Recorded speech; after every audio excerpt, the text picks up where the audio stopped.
Mr. President, kayo po ba sa puso ninyo, gusto niyo bang makipagkasundo pa sa mga Duterte? Oo. Ako, ayoko ng gulo. Gusto ko makasanto sa lahat ng tao.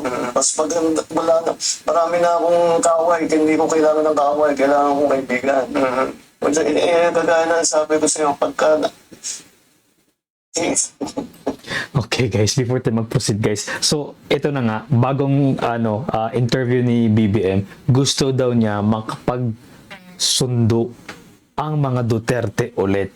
Guys, parang ganito lang yan eh. Kunwari, si BBM, sinaksak niya si Sara, binugbog niya si Sara, tinanggalan niya ng paa si Sara, tapos, sasabihin niya, ay, Sara, ayaw ko ng gulo.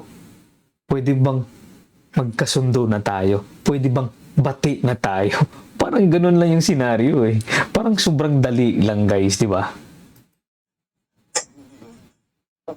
Magko-confess ako dito. Pwede naman po. Parang takot si BBM na may mabulgar. Kahit hanggat maaari.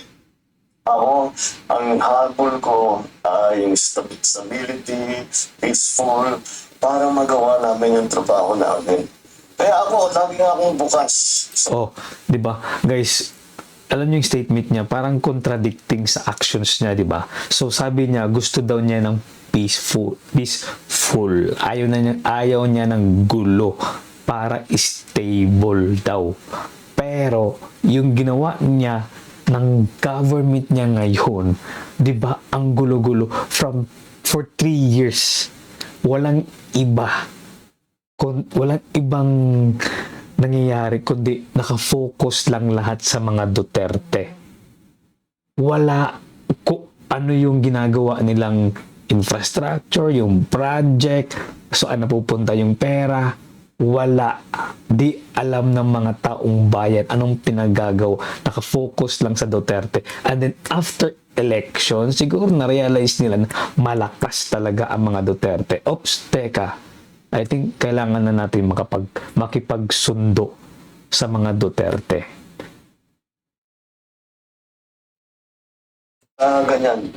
I'm always open to any approach na alika magtulungan tayo. Diba? Hindi tayo magkasundo sa polisiya. Hindi tayo magkasundo. Huwag na trabaho pero huwag na tayo nang gulo. Huwag na natin tanggalin natin yung gulo.